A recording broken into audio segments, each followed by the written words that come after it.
শুধু দর্শক শ্রোতা, আপনারা যদি দয়া করে আমাকে একটু বলেন আমার অডিও সাউন্ডস আপনারা ঠিক মতো শুনতে পাচ্ছেন কিনা। আপনারা যদি আমার অডিওটা ঠিক থেকে থাকে আমাকে যদি একটু বলেন, আমি বিষয়গুলো নিয়ে আলোচনা শুরু করতে পারি যে বিষয়টা নিয়ে আলাপ করতে চাচ্ছি।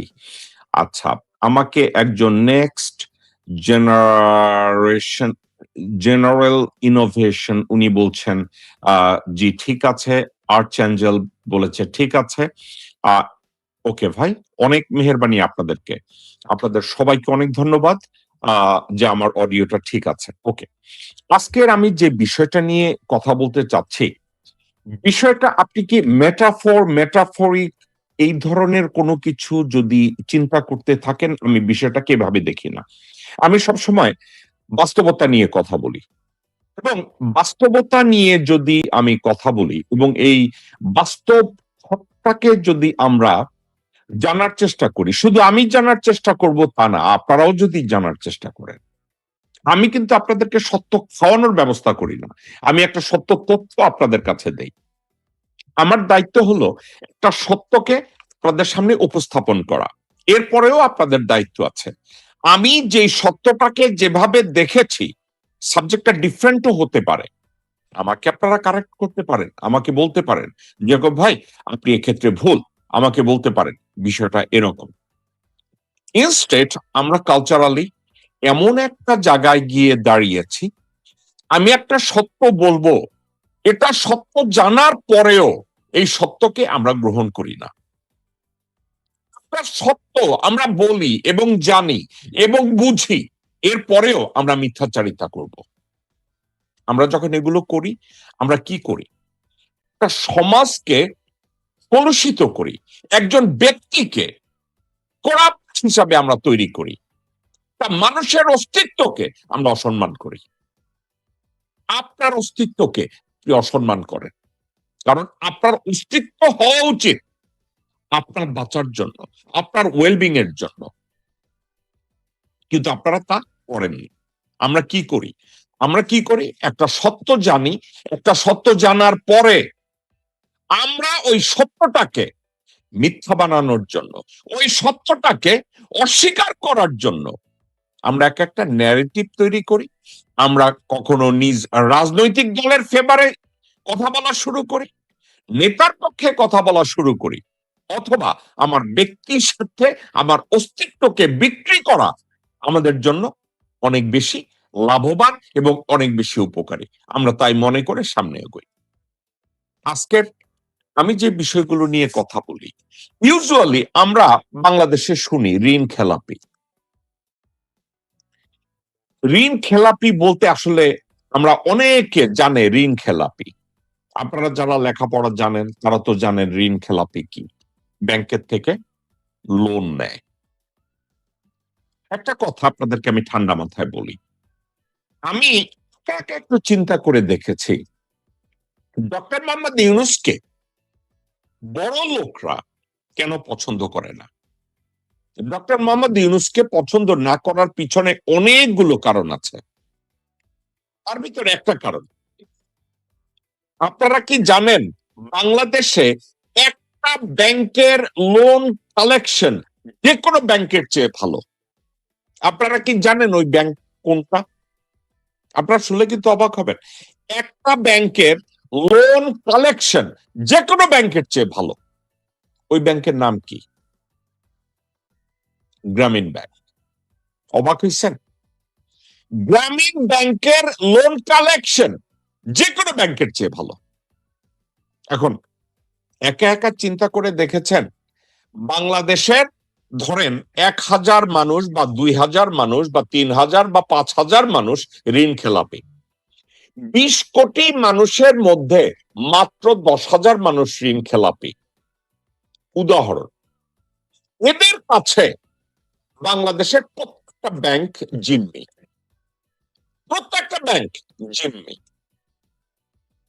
এদেরকে কারা প্যাট্রোনাইজ করে, কারা তাদেরকে রক্ষা করে? এমনকি আপনারা শুনলে অবাক হবেন, লোন দেয় না, ফেরত দেয় না।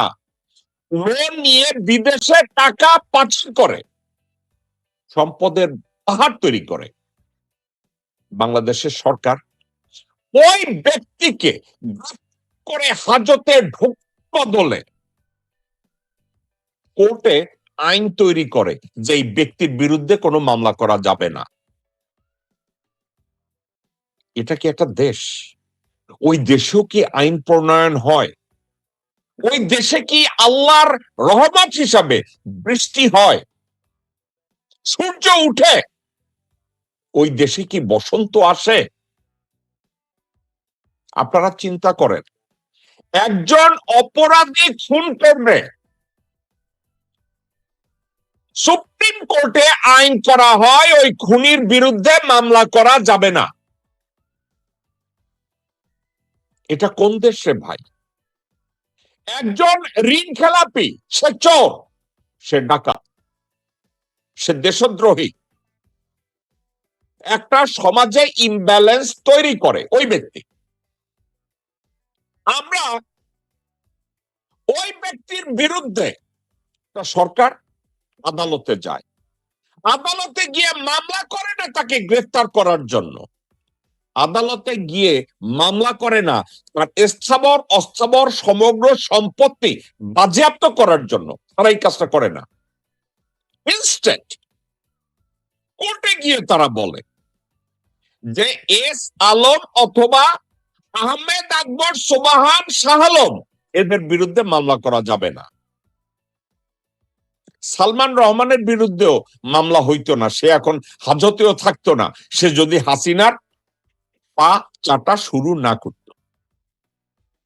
কারণ সে লোন নিতে নিতে এমন একটা পর্যায়ে গিয়ে ঠেকেছে, গত 54 বছরে সে বিএনপির কাছ থেকে লোন নিছে, আওয়ামী লীগের কাছ থেকে লোন নিছে, জাতীয় পার্টির কাছ থেকে লোন নিছে, যেই সরকার আসে তার কাছ থেকে লোন নাই।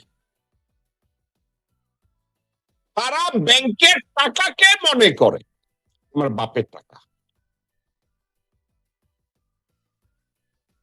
আমি কয়েকদিন আগে একটা সাবজেক্টে স্টাডি করেছি, তারা বর্তমান সরকার এস আলমের টাকা, তাদের যে লোন,